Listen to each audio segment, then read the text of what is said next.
Miss হবে না আপনার পছন্দের টিভি শো। দেখুন জি5 অ্যাপে একদম ফ্রি।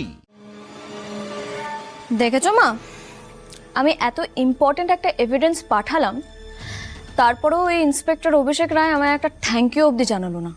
কতটা অভদ্র ভাবো। পুটি, উনি ভদ্র নাকি অভদ্র সেটা জেনে তো আমাদের কোনো লাভ নেই, তাহলে সেটা নিয়ে আর ভাবিস না। তবে একটা কথা কিন্তু বলতেই হবে, উনি খুব অনেস্ট। না হলে চারপাশে তো কম খারাপ লোক দেখলাম না, সেখানে উনি কিন্তু শেষ পর্যন্ত পাল্লা দিয়ে আমাদের বাঁচানোর জন্য লড়াই করে গেছেন। মা, উনি একজন পুলিশ অফিসার, ওনার দায়িত্ব আর কর্তব্যের মধ্যে পড়ে নাগরিকদের সুরক্ষা করা। সবই বুঝলাম, তুই যেটা বলছিস সেটা আমি জানিও, কিন্তু পুটি, আজকালকার দিনে কটা পুলিশ অফিসার এই কথাটা মনে রাখে বলতো?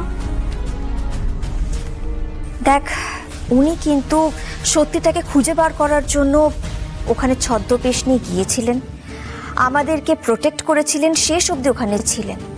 তার থেকে কিন্তু এটাই বোঝা যায় যে উনি যেটার পেছনে পড়েন সেটার শেষ থেকে উনি ছাড়েন, আর সেটাই আমার ভয়। তুমি কি বাবার ব্যাপারটা নিয়ে বলছো?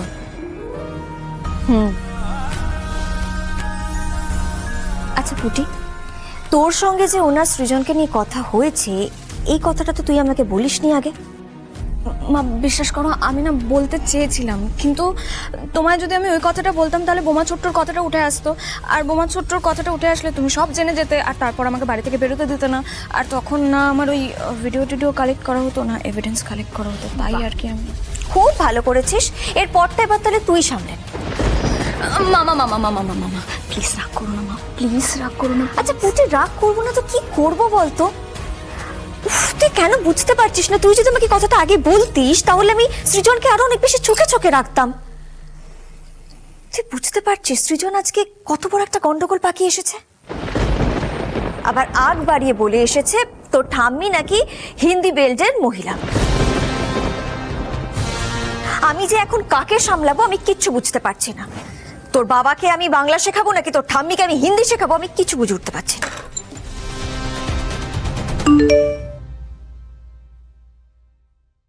মা, মিশন সাকসেসফুল। বাবা, কি হয়েছেটা কি?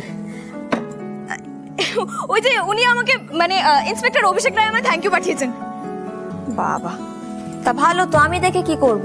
তুই দেখ, তুই তো এতক্ষণ বলছিলিস উনি নাকি অভদ্র, তোকে থ্যাংক ইউ লেখেনি। আরে দেখো না, এদিকে এসো, এদিকে দেখো, কালপেট দুজনেরই ছবি পাঠিয়েছেন। তুমি একটা কথা ঠিক বলেছো মা, উনি অভদ্র খিটখিটে হলেও অনেস্ট বটে।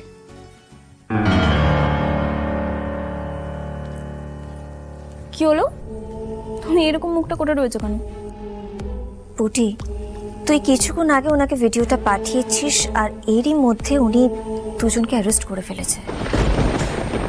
তার থেকে কিন্তু এটা পরিষ্কার হয়ে যাচ্ছে যে উনি খুব ফাস্ট আর খুব শার্প। এটাই যদি সৃজনের ক্ষেত্রে হয়, কি হতে পারে তোর কোনো ধারণা আছে? এমনিতেই উনি সৃজনকে সন্দেহ করছেন, তার উপরে যদি আমাদের দিক থেকে উনি কোনো একটা ক্লু পান, ওনার হাত থেকে কিন্তু আমরা সৃজনকে বাঁচাতে পারবো না। জি5 ডাউনলোড করুন আর সব এপিসোড দেখুন একদম ফ্রি।